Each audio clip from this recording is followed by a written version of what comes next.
혼자 사는 사람 스스로도 내가 만일 갑작스러운 죽음을 당했을 때 나는 이런 거를 해달라 준비를 해두는 거죠.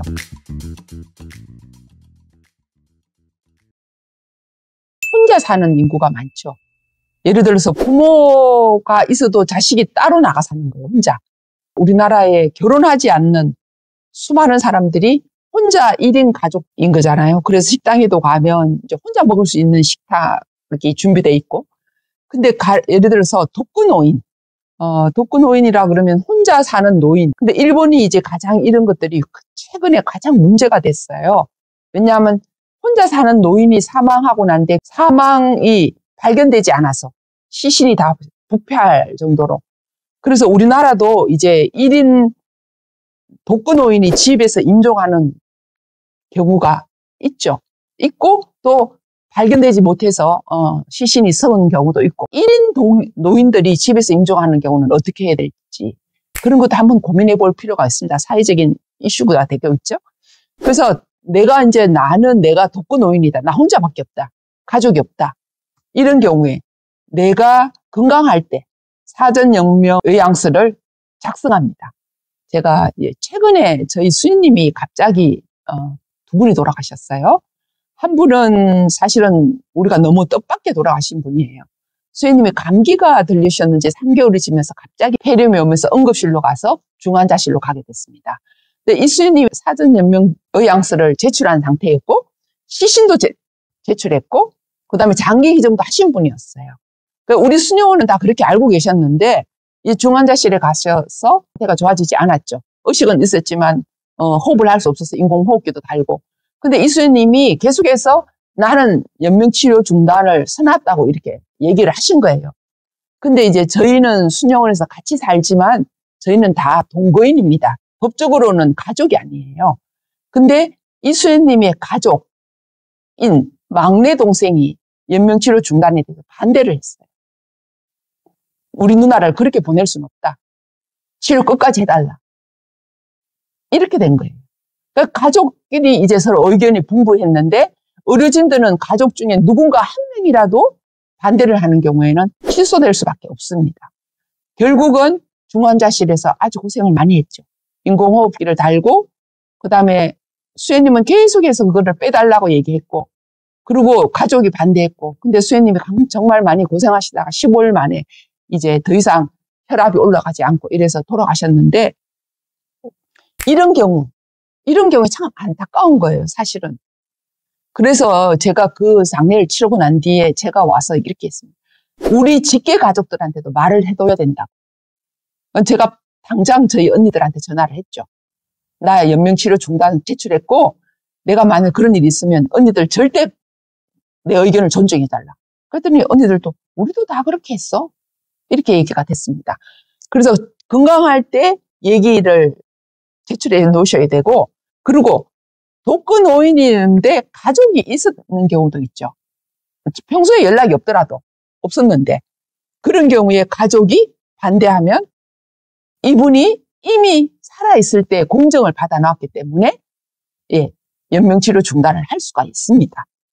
그래서 이런 것들이 굉장히 이제 복잡해져요. 우리나라 사회가 이제 복잡해지면서 1인 공동체에 과연 독거노인이 그래서 지금 저희가 이제 알아본 결과 굉장히 그 주민센터에서 연계되어서 이 가족들을 돌보고 있는 경우가 많더라고요.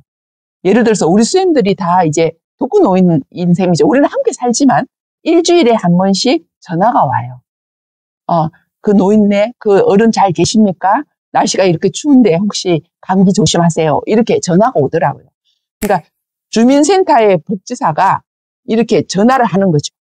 이웃이 서로 돌볼 수 있는 그런 연계가 돼 있어요. 그래서 이웃이 통장이나 이장 이런 분들이 혼자 사는 독거노인들을 찾아가는 거예요. 가서 이틀에 한 번씩 정도 잘 계시나 보일라도 때나 이렇게 이런 것들이 우리나라에서 독거노인 통합 시스템이 연결되어 있더라고요. 그래서 주기적으로 안전을 확인하는 거죠.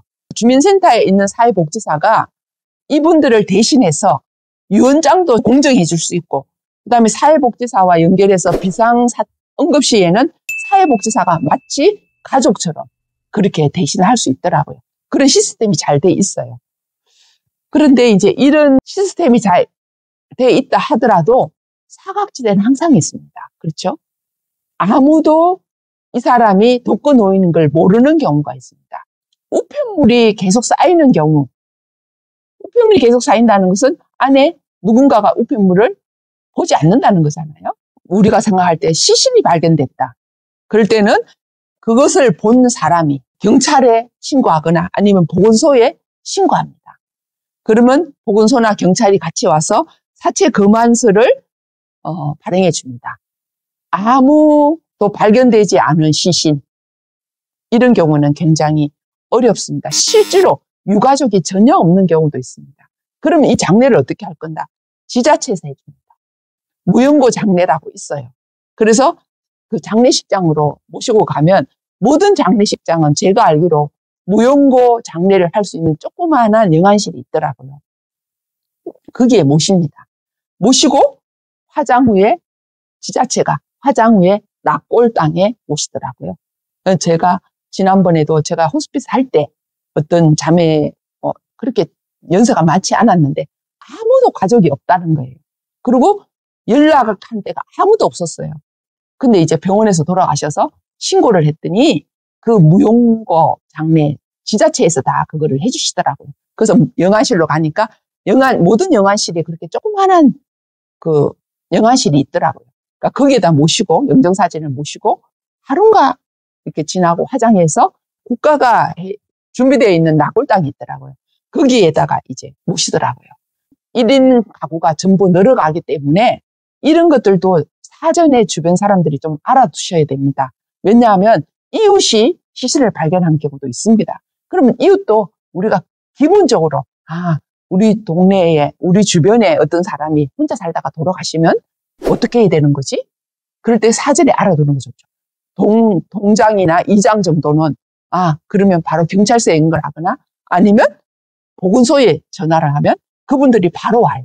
바로 와서 이분들을 사체를 보면서 사망한 지 며칠 됐다 아니면 바로 사망했다든지 이런 것들을 하시더라고요. 그러니까 우리가 어떻게 1인 가정들이 많아지면서 이런 문제는 사회적인 문제로 이슈로 떠오르게 되죠. 그리고 내가 혼자 사는 사람 스스로도 내가 만일 갑작스러운 죽음을 당했을 때 나는 이런 거를 해달라. 이래서 어떤 서류가 필요합니다. 그래서 사전연명진단서, 그다음에 시신기증서 이런 것들 내가 만일 죽으면 나는 서랍에 첫 번째 열어두면 내 모든 서류가 거기 있습니다. 그대로 해주십시오. 그렇게 해서 이제 준비를 해두는 거죠. 그래서 이제는 고령화가 되고 그다음에 1인 공동체가 되기 때문에 사전에 우리가 알아둬야 될 것들을 미리 준비한다는 것은 굉장히 중요합니다. 존엄한 죽음을 위한 첫 번째 조건, 바로 치매에 걸리지 않아야 합니다.